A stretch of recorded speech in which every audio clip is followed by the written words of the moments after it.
Salam sehat sejahtera, jumpa lagi di channel Mata Ketiga.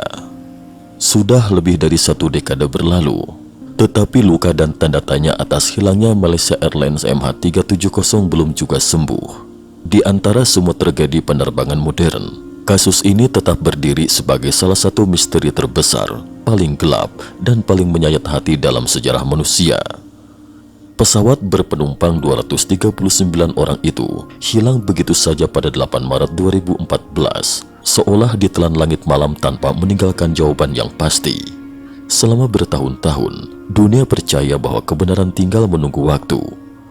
Dengan teknologi satelit, radar, analisis bahan bakar, pemetaan dasar laut, dan operasi pencarian internasional bernilai ratusan juta dolar, banyak orang yakin bahwa bangkai pesawat itu pada akhirnya akan ditemukan.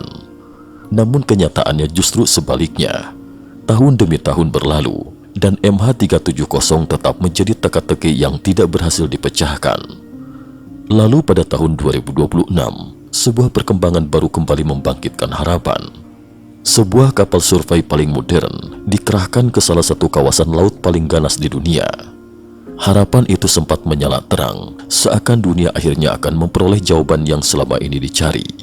Tetapi ketika operasi itu berakhir, yang tersisa justru bukan kepastian, melainkan pertanyaan yang jauh lebih besar dan lebih mengerikan. Bagaimana jika selama ini dunia mencari MH370 di tempat yang salah? Malam tahun baru 2025, saat dunia bersiap merayakan sebuah misi sunyi berlayar ke jantung samudra. Pada malam 31 Desember 2025, sebagian besar manusia di berbagai belahan dunia sedang larut dalam suasana akhir tahun. Di belahan bumi utara, orang-orang berlindung dalam udara dingin musim dingin, membungkus tubuh dengan selimut hangat sambil menunggu pergantian kalender menuju tahun 2026. Di belahan bumi selatan, suasana justru berbeda. Orang-orang mengenakan pakaian musim panas, menikmati malam yang lebih hangat, dan mendengarkan tentang pergantian tahun dengan semangat baru. Namun jauh dari keramaian kota, jauh dari pesta dan cahaya kembang api, di bentangan luas Samudra Hindia Selatan, sebuah kapal yang bermandikan cahaya sedang berjuang melawan ombak dan angin ganas. Kapal itu bergerak ke arah yang nyaris tidak pernah disentuh jalur pelayaran biasa. Ia menuju kawasan yang begitu terpencil, begitu liar, dan begitu tidak bersahabat. Sampai-sampai jika sesuatu terjadi di sana, pertolongan hanya bisa datang setelah perjalanan berhari-hari. Kapal itu bernama Amanda. Amanda melaju menuju wilayah sekitar 35,7 derajat lintang selatan. Salah satu titik yang kemudian dianggap sangat penting dalam babak terbaru pencarian MH370. Kawasan laut ini hampir tidak dilalui kapal komersial. Di sana tidak ada garis pantai, tidak ada pelabuhan, tidak ada lalu lintas manusia. Yang ada hanya suara angin barat yang meraung, ombak raksasa yang bangkit dan menghantam tanpa ampun, serta hamparan laut gelap yang seolah tidak berujung. Daratan terdekat dari titik itu adalah Pulau Saint Paul, sebuah pulau vulkanik kecil yang terpencil. Luasnya hanya sekitar 6 km persegi dan tidak berpenghuni.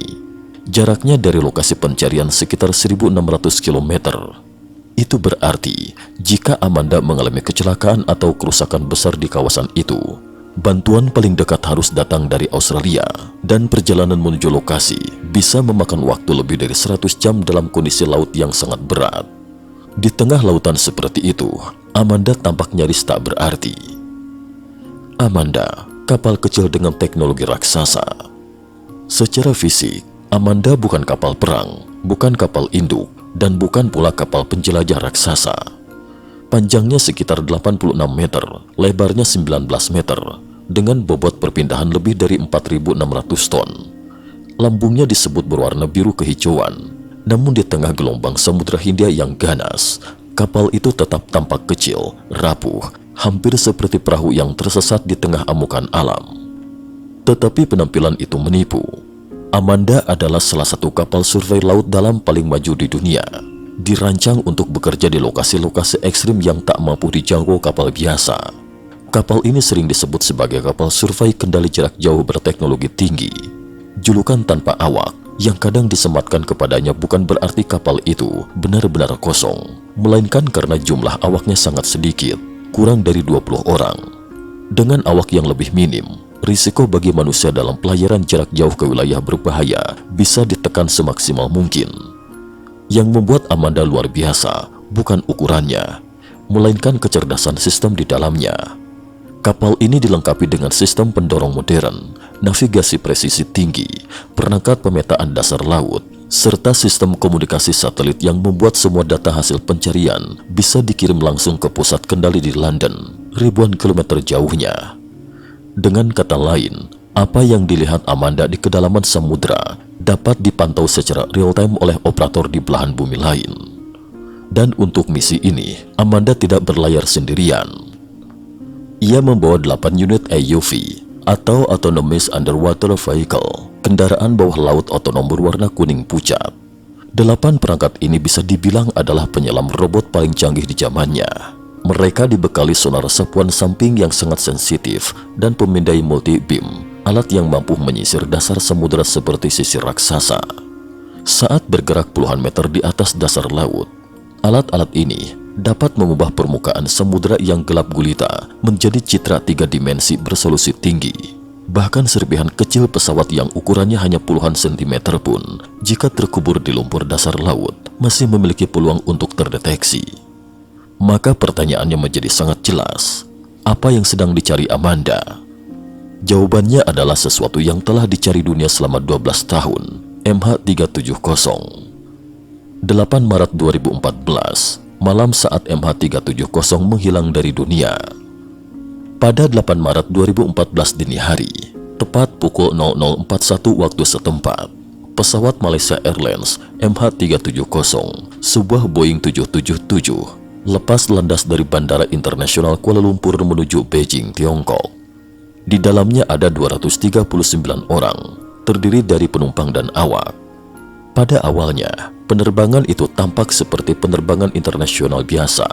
Tidak ada tanda-tanda bahaya, tidak ada panggilan darurat yang jelas, tidak ada ledakan yang terdengar, tidak ada laporan bahwa pesawat mengalami gangguan serius sebelum menghilang. Namun hanya 38 menit setelah lepas landas, sesuatu yang ganjil terjadi saat pesawat melintasi titik navigasi terakhir Malaysia, yaitu IGARI, dan bergerak menuju wilayah pengawasan lalu lintas udara Vietnam. Sinyal MH370 di radar sipil Kuala Lumpur mendadak lenyap. Hilangnya sinyal itu terjadi hanya beberapa detik setelah pesawat melewati titik penting tersebut. Dalam dunia penerbangan, momen ini sangat krusial, sebab titik hilangnya pesawat berada tepat di area transisi antara dua wilayah kendali lalu lintas udara, Malaysia dan Vietnam. Jika seseorang memang ingin menghilang dari pengawasan, maka tidak banyak lokasi yang lebih ideal daripada celah sempit seperti ini. Namun yang lebih mengejutkan, pesawat itu ternyata belum benar-benar hilang. Meski radar sipil kehilangan jejaknya, radar militer Malaysia masih menangkap keberadaan MH370 selama lebih dari 1 jam berikutnya. Dan data militer itu kemudian memunculkan salah satu fakta paling misterius dalam seluruh kasus ini. MH370 tidak jatuh langsung. Pesawat justru berbelok 180 derajat, berbalik arah, melintasi kembali Semenanjung Malaya, kemudian bergerak ke barat laut menyusuri Selat Malaka, menuju arah Kepulauan Andaman, sebelum akhirnya benar-benar menghilang dari jangkauan radar. Rangkaian manuver ini sangat penting. Pesawat tidak hanya berubah arah, ia berubah arah dengan cara yang menunjukkan adanya kendali manual. Pesawat bahkan disebut sempat menanjak dan mempercepat secara ekstrim. Semua ini memberi kesan yang sangat kuat bahwa MH370 bukan mengalami kecelakaan biasa.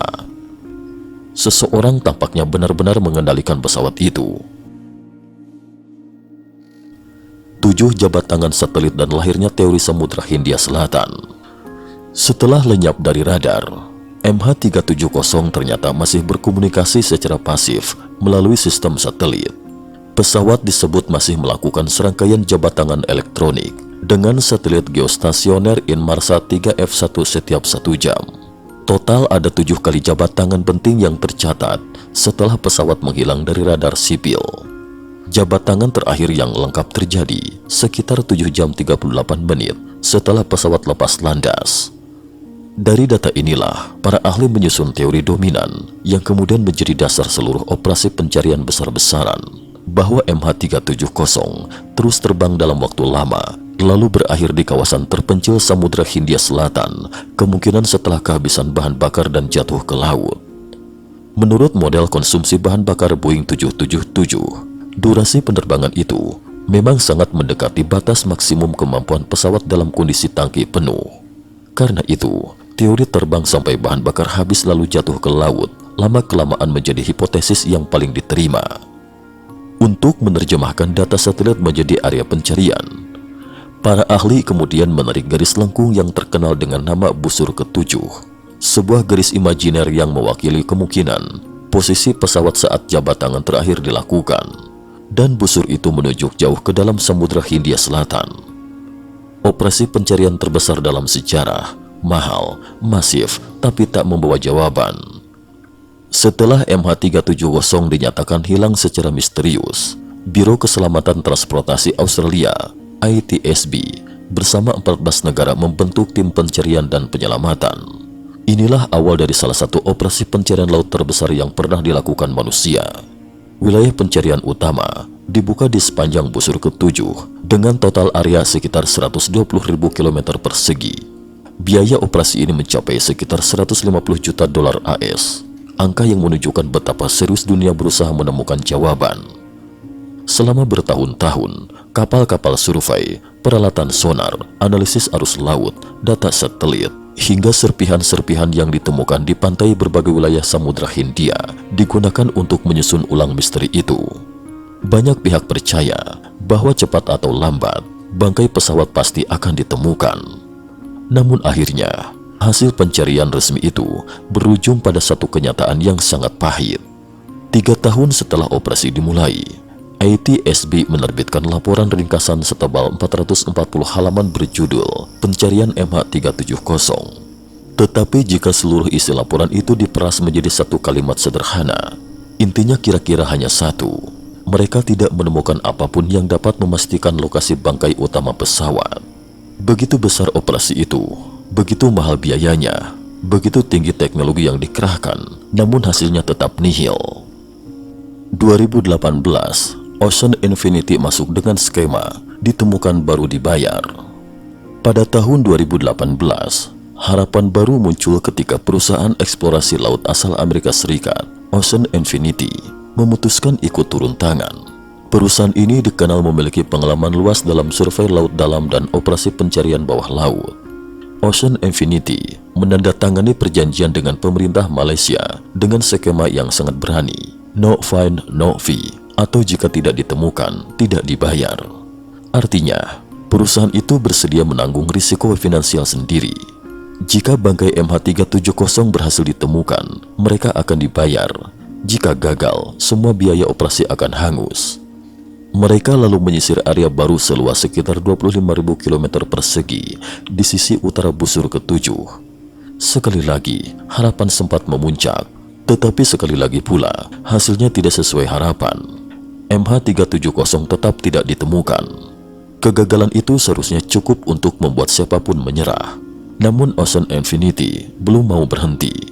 Mereka melakukan evaluasi besar-besaran, mempelajari ulang data lama, mengganti teknologi dengan perangkat yang lebih canggih, menelaah perhitungan para ahli penerbangan, dan akhirnya menetapkan sebuah titik yang dianggap sangat menjanjikan. Kawasan tempat lintang 35,7 derajat selatan berpotongan dengan busur ketujuh. Titik itulah yang kemudian menjadi fokus operasi terbaru tahun 2026, dan untuk itulah Amanda dikirim. 2026, 8 hantu laut dalam dilepas ke kedalaman 4.000 meter. Dalam operasi pencarian terbaru itu, Amanda perlahan menurunkan 8 AUV ke laut. Setelah beberapa jam, robot-robot bawah laut itu tenggelam ke dasar samudera sedalam lebih dari 4.000 meter. Di bawah permukaan laut yang hitam dan beku, 8 kendaraan itu bergerak dalam formasi rapi, seperti kawanan burung walet yang terbang tanpa suara. Mereka melaju stabil pada ketinggian sekitar 20 hingga 50 meter di atas dasar laut, menyapu setiap tonjolan batu, setiap retakan, setiap jurang bawah laut, dan setiap bentuk yang sedikit saja tampak tidak wajar. Bayangkan situasinya, di atas mereka, samudera bergelora hebat. Di bawah mereka, dasar laut membentang sunyi, gelap, dan nyaris tak tersentuh manusia. Setiap sinyal sonar yang dipantulkan kembali adalah kemungkinan. Setiap bayangan dalam citra 3 dimensi bisa jadi adalah serpihan sayap, bagian ekor, badan pesawat, atau mungkin hanya batu. Sementara itu di London, para operator Ocean Infinity berjaga siang dan malam di depan layar. Mereka menatap data yang terus mengalir, seolah satu kedipan mata saja bisa membuat mereka kehilangan petunjuk yang telah dikejar dunia selama bertahun-tahun. Hari-hari berlalu, lalu minggu-minggu berlalu. Total 28 hari operasi dilakukan. Area seluas 7.571 km persegi diperiksa secara intensif, seolah-olah seluruh dasar laut di kawasan itu dibedah lapis demi lapis. Namun pada akhirnya, hasilnya tetap sama. Tidak ada jejak pasti MH370, tidak ada badan pesawat, tidak ada puing utama, tidak ada konfirmasi lokasi jatuh. Sekali lagi, samudra menyimpan rapat rahasianya. 8 Maret 2026, tepat 12 tahun kemudian, harapan kembali padam. Pada 8 Maret 2026, tepat 12 tahun setelah MH370 menghilang, Ocean Infinity secara resmi mengumumkan penghentian sementara pencarian.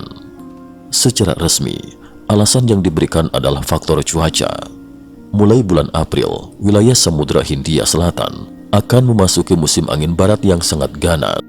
Ombak dapat mencapai 5 hingga 10 meter, dan kondisi seperti itu membuat operasi bawah laut menjadi terlalu berbahaya dan tidak praktis untuk diteruskan. Tetapi di balik pernyataan resmi itu, makna sebenarnya sulit untuk diabaikan. Penghentian ini bukan sekedar jeda teknis. Sangat mungkin ini adalah tanda bahwa pencarian akan semakin sulit dilanjutkan, bahkan mungkin tidak akan pernah dimulai lagi. Ocean Infinity telah menghabiskan puluhan juta dolar AS dalam operasi ini. Karena bangkai pesawat tidak ditemukan, mereka tidak memperoleh pembayaran dari pemerintah Malaysia.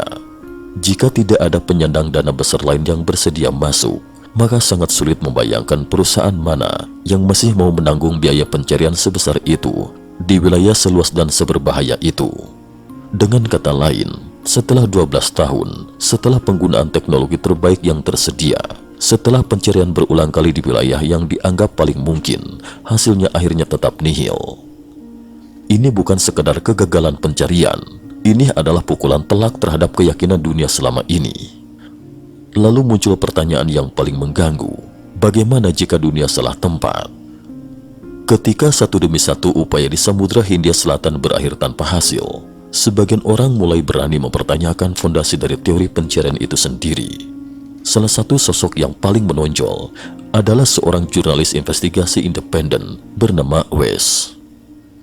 Setelah mempelajari seluruh data yang tersedia, Wes mengajukan sebuah dugaan yang sangat mengejutkan. MH370 mungkin sama sekali tidak pernah terbang ke Samudra Hindia Selatan. Menurut Wes, inti masalahnya terletak pada data jabat tangan satelit yang selama ini dijadikan dasar penentuan busur ke-7. Ia mengajukan pertanyaan yang terdengar sederhana, tetapi implikasinya luar biasa besar. Bagaimana jika sinyal itu palsu? Jika sinyal itu dipalsukan, maka seluruh dunia telah diseret ke arah yang salah selama lebih dari 1 dekade. Wes bukan mengemukakan dugaan itu tanpa landasan. Dalam laporan resmi disebutkan bahwa selama penerbangan MH370, unit data satelit pesawat sempat 2 kali terputus, sehingga sistem harus mengirim permintaan login ulang ke satelit. Dalam kondisi normal, kejadian seperti itu sangat jarang terjadi saat pesawat masih terbang. Penjelasan umum menyebut kemungkinan adanya gangguan listrik, gangguan perangkat lunak, atau masalah teknis lain. Namun Wes punya tafsir berbeda. Ia menduga ada pihak yang meretas SDU atau satelit data unit pesawat, lalu menciptakan jejak elektronik palsu agar penyelidikan global diarahkan ke Samudra Hindia. Sementara itu, menurut dia, pesawat justru telah dibelokkan ke rute yang sama sekali berbeda. Yang membuat teorinya makin mengganggu adalah kenyataan bahwa Wes bukan satu-satunya orang yang pernah menyinggung kemungkinan semacam itu. Seorang insinyur dari Inmarsat bernama Bruce dalam wawancara dengan BBC pernah mengakui bahwa setelah analisis awal dilakukan, sempat muncul kecurigaan bahwa ada pihak yang mengutak-atik sistem satelit seolah sengaja meninggalkan bukti palsu yang membuat pesawat tampak terbang ke Samudra Hindia.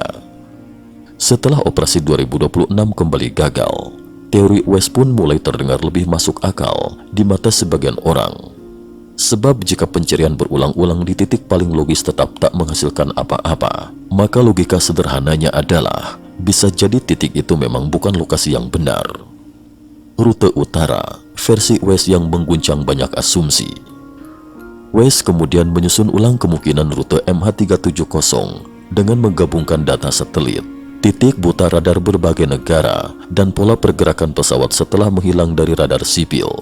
Menurut versinya, setelah meninggalkan area Selat Malaka, MH370 tidak terus menuju selatan. Pesawat justru berbelok ke utara. Dalam rekonstruksinya, pesawat melintasi Kepulauan Andaman, melewati garis pantai India dekat Kolkata, menyeberangi kawasan barat Nepal, melintas di perbatasan India-Tiongkok, lalu bergerak menuju Kirgistan sebelum akhirnya masuk ke Kazakhstan. Teori ini terdengar luar biasa berani, namun West mencoba memperkuatnya dengan satu fakta penting. Pada tahun 2018, Boeing disebut menerbitkan laporan analisis singkat berjudul Analisis Kinerja Pesawat. Dalam analisis itu, salah satu skenario yang dinilai cocok dengan data satelit justru menggambarkan pesawat melakukan belokan kecil ke kanan di atas Selat Malaka menuju arah barat laut ke wilayah India, bukan belokan besar ke kiri menuju tenggara ke arah Australia.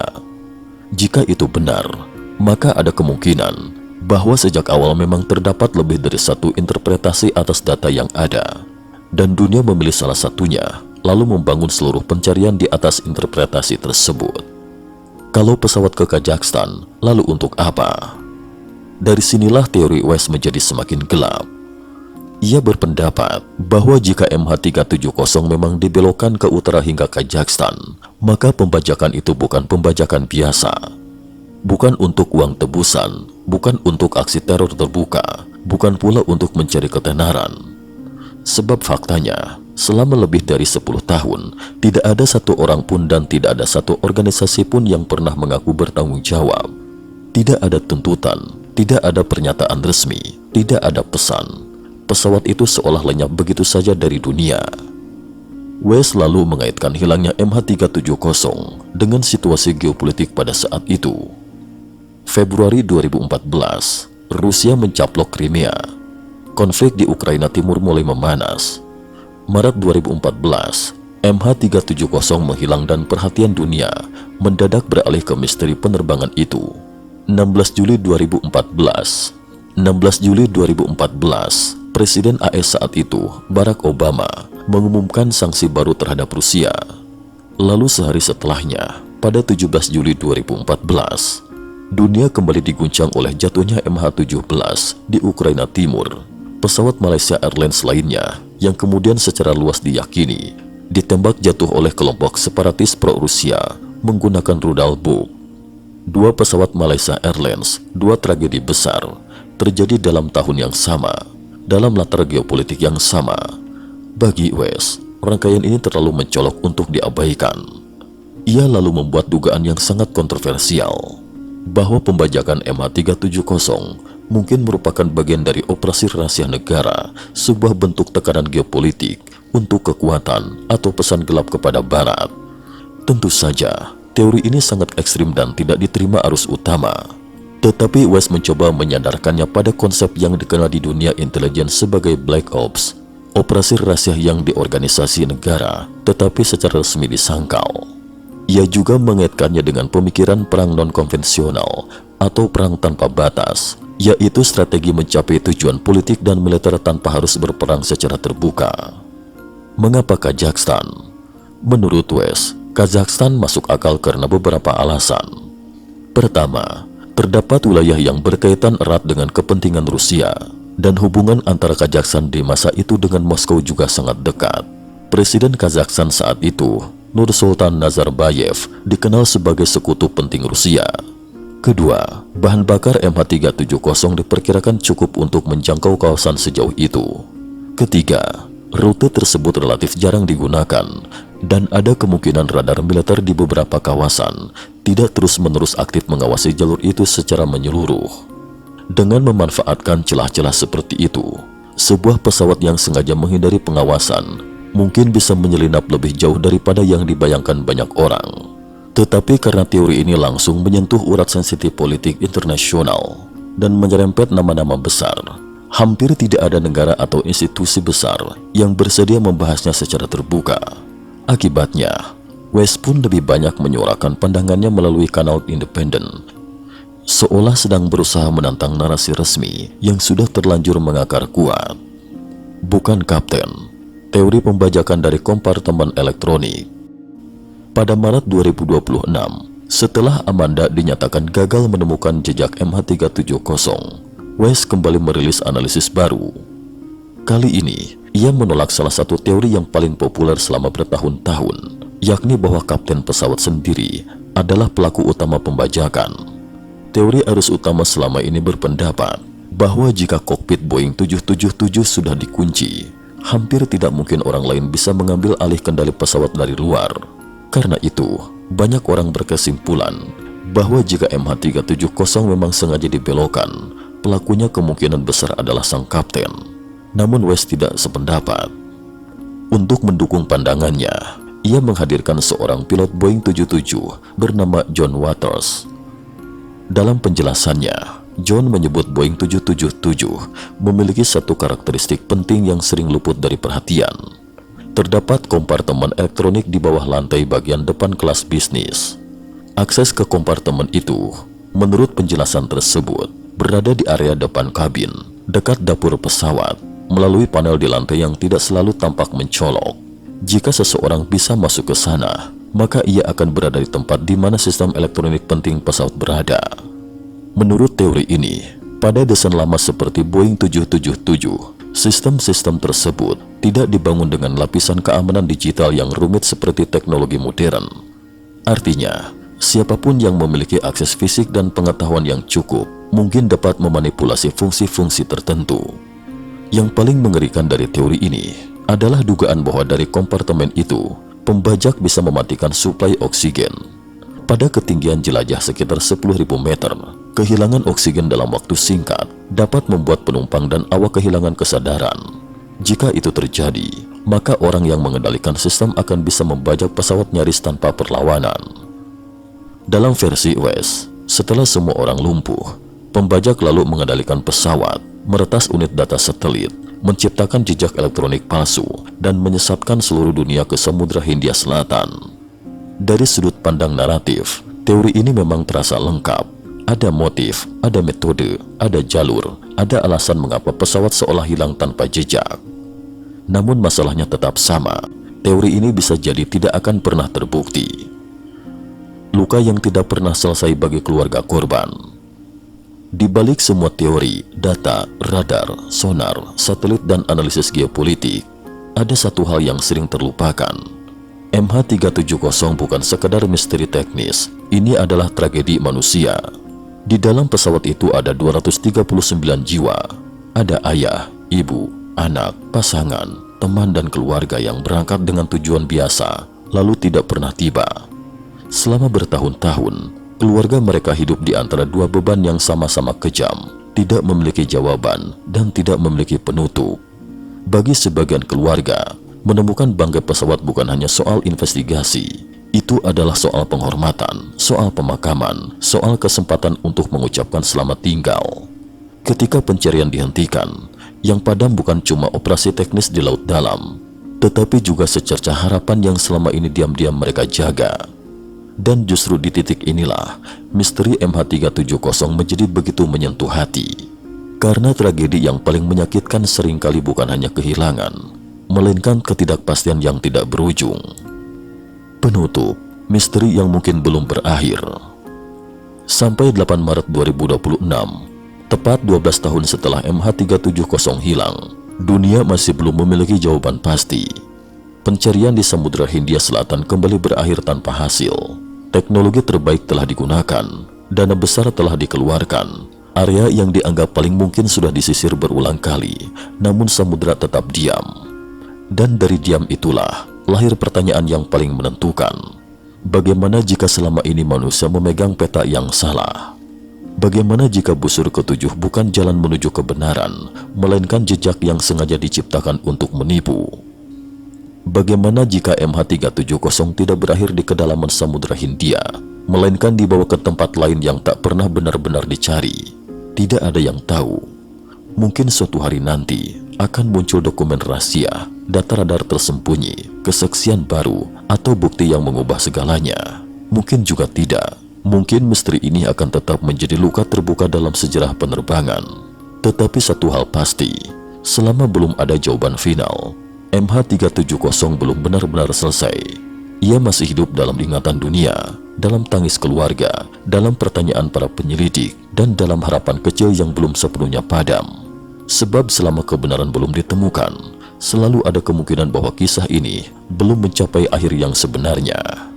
Cukup sekian dulu. Terima kasih atas perhatiannya.